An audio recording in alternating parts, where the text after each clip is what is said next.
You are what I'm looking for.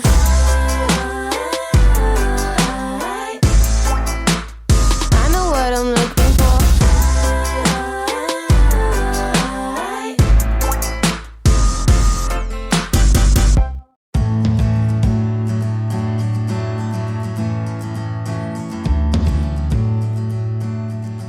Okay, we're back at it, working on the recipe card keeper using the color swatch Eucalyptus collection from 49 and Market.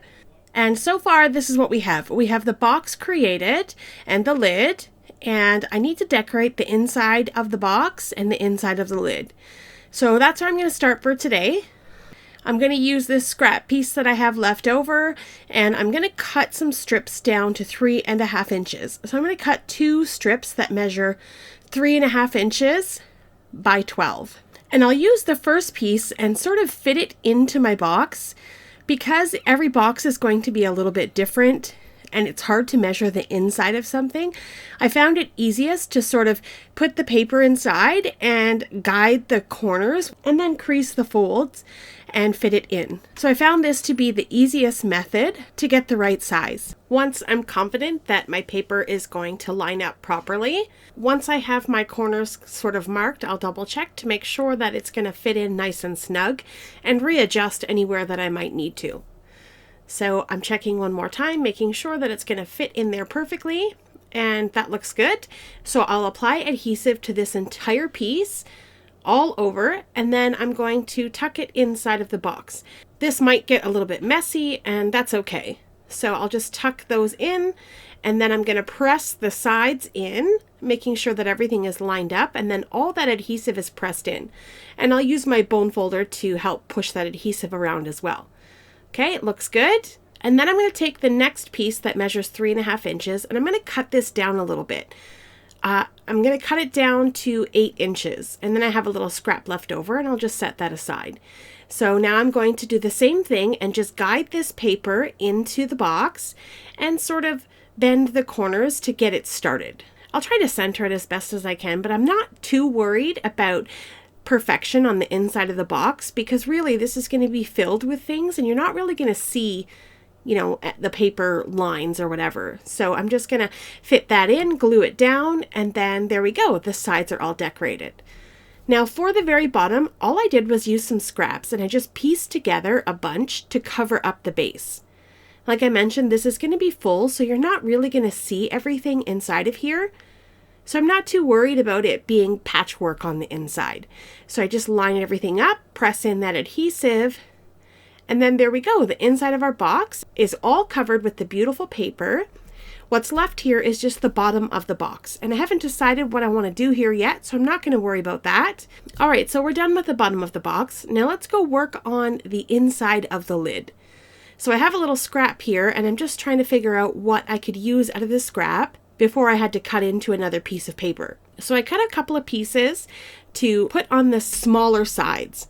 So I've got those cut down and lined up, and I'm just going to add my adhesive and glue them in. I always cut and then test. And then I always like to make sure that I cut a little bit too big instead of making it too small, because then I can't use the scrap. So it's better to cut small pieces away until it fits than risk wasting the piece of cardstock. So then I went back to the collection and I pulled out one of the 6x8 pattern papers. And this is the same pattern that we use to decorate the bottom of the box and the inside. So I'm going to just sort of measure, use my pencil and line it up to make sure that it's going to fit. I'm hoping to cover the sides and the top with this piece. And then once I slipped it in, I realized it was going to be a little bit too small, but I really liked this look.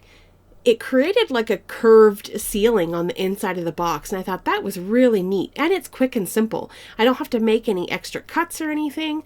So I'm just going to apply adhesive to both ends, just the long sides, and that's the only place I'm going to add adhesive. And then I'm going to tuck this into the box and press in that adhesive. And then we have basically what looks like the inside of a treasure chest, or we'll call it a cathedral ceiling. So that's really fun and different, and it creates a beautiful effect. There's no harsh lines or anything, and we got this cute little rounded ceiling. So I love that. I'm going to grab an alcohol marker and just try to cover up some of that chipboard to try to get it to blend in. I didn't know how else to sort of fix this without adding extra paper. And if I add extra paper, it might create bulk where the lid won't close. So I'm just going to leave it like that. I think it looks nice. It's covered up some of that chipboard and created a little bit of a distressed feel.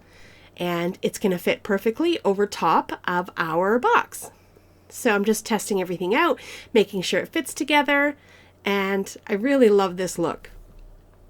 One thing that I did notice was that my little sealing prevented the box from closing all the way, which is fine because I'm going to have 4x6 cards inside of this box, so the cards are going to be taller than the box. So what I need to do is to create little stoppers so that my cards don't get crushed and my little rounded ceiling doesn't get damaged. I'm going to pull out the laser cut elements from the Eucalyptus collection, and I found these little sort of ribbon things, and I thought they would look really cool as handles.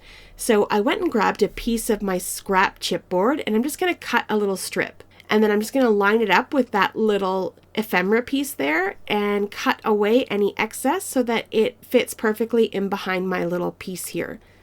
And then I'll apply adhesive and glue everything together. And I'm going to glue those down onto the side of my box. This creates that little stopper to prevent the box from closing too far. And it has a really nice visual look.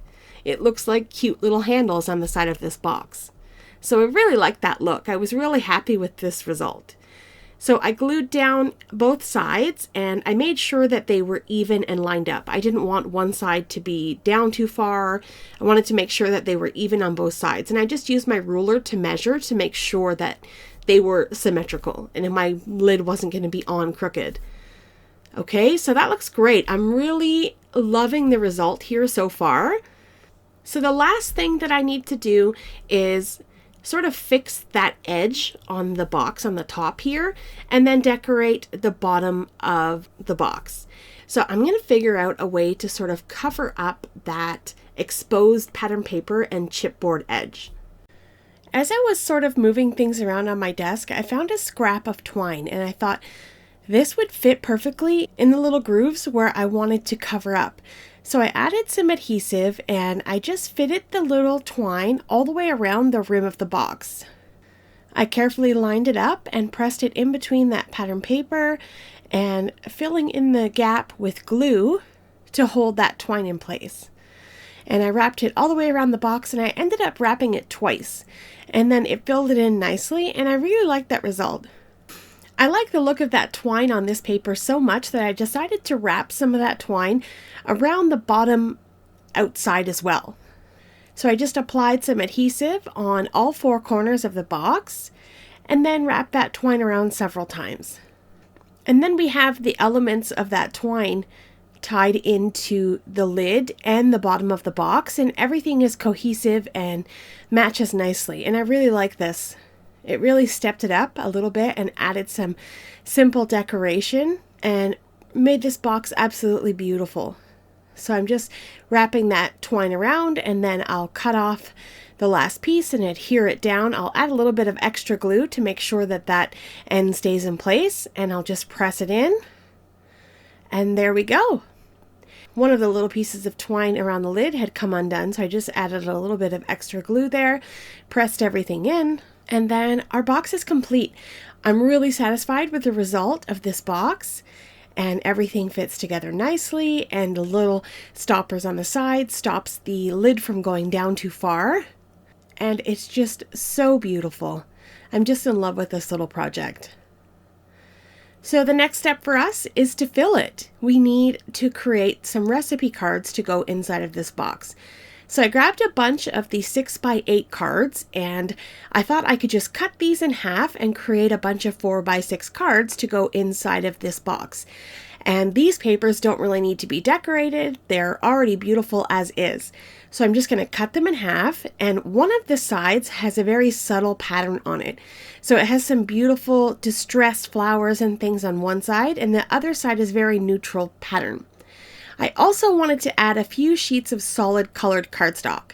And I added some of this really pretty forest green. I thought it would just heighten the eucalyptus feel, and I also added a little bit of mint green. So we've got these blues and greens and this gorgeous collection of papers.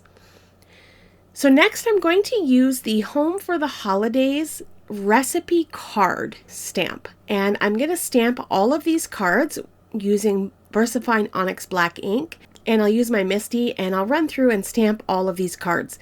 I had some terrible glare on the door of my Misty, so I didn't want to put you through suffering through too much of that. So you kind of get the idea. I just ink up my stamp, close the door of my Misty and press, and then we're all set to go. Now for the green cardstock, it was a little bit dark, so I added a piece of craft cardstock that measures 3 3/4 by 5 3/4. So it had a little cute little border around the edge, and then stamped all of those. Next, I'm going to decorate the plain cardstocks.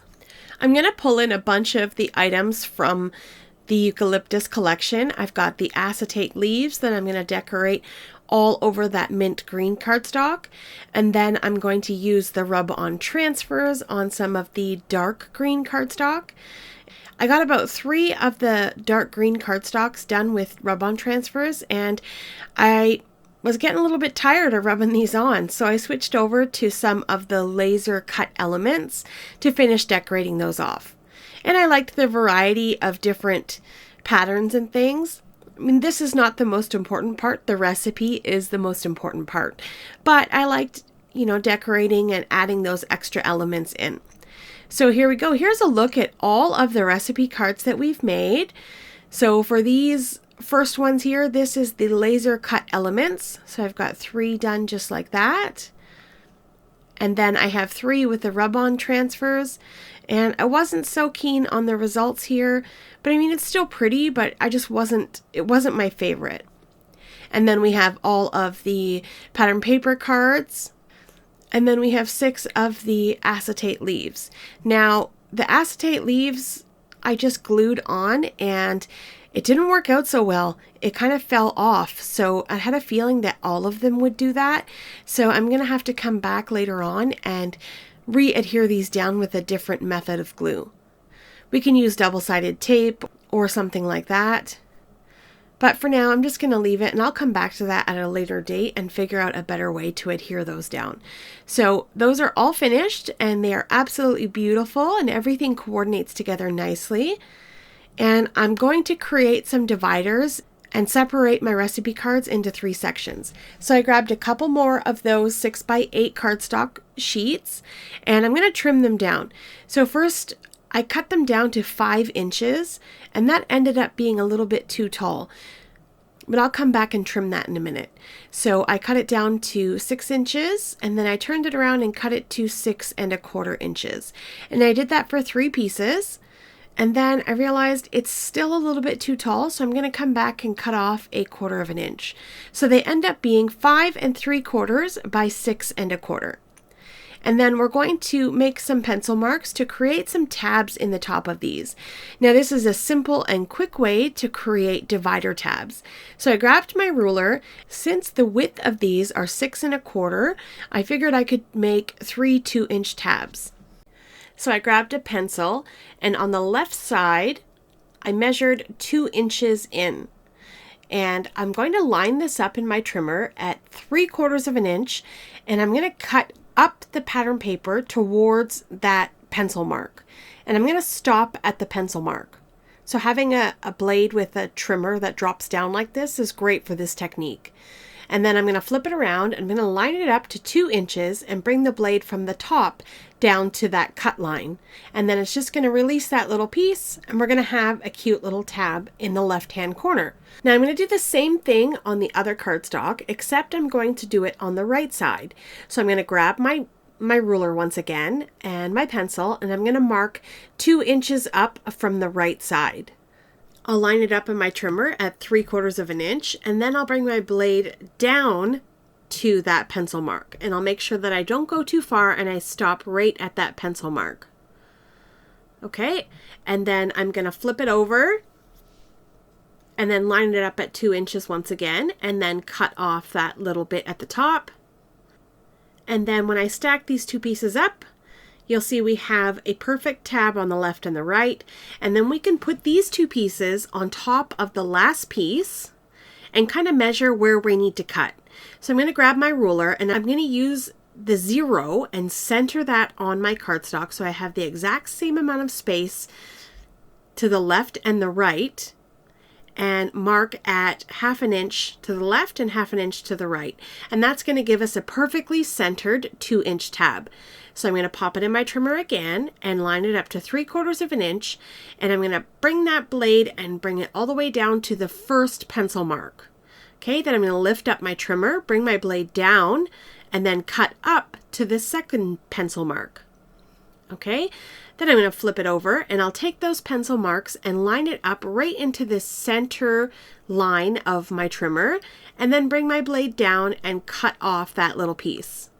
And then do the same thing, line up the other pencil mark and bring my blade down and cut away that little piece. And now we have a perfectly centered tab, and it's going to line up nicely with the other two. So I'm going to grab my corner rounder and I'm going to go ahead and round all the corners on all of the cardstock, including the little tab. I do have to angle my cardstock sort of weird to be able to get that angled cut, but it's achievable. So I just take my time, line up that little corner and punch, and do that to all of the cardstocks, all 4 corners and the corners of the tabs. And then we have these absolutely beautiful dividers to go inside and separate our recipe cards. So being the OCD person that I am, I have divided up the exact same amount of pattern paper cards and the exact same amount of green and the exact same amount of mint, and then I'm slipping my dividers in, and there we go. This is all ready to go.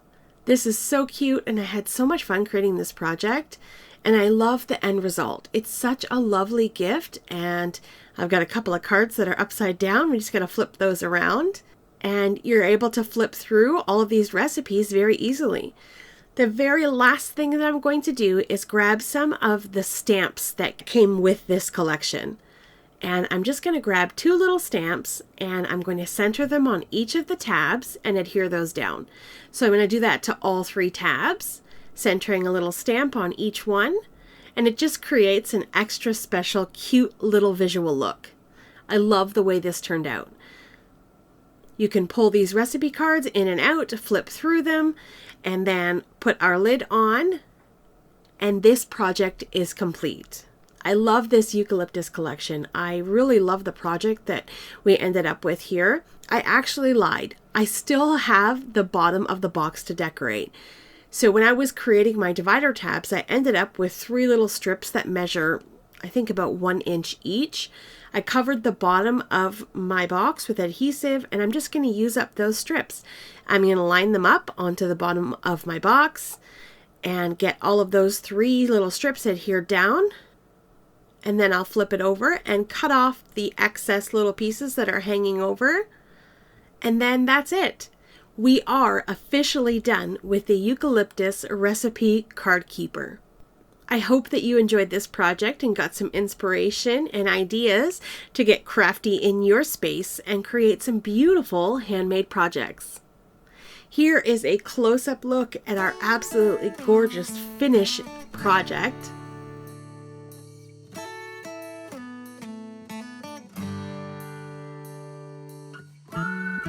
Thank you so much for taking time out of your day to spend it here with me. I appreciate the support as always. All the products that I used in this video will be linked in the description box down below. Coming up on screen is the first video in this tutorial showing you how to create the chipboard box, in case you haven't seen that. Have yourself a lovely day, and I will see you in the next one. Bye!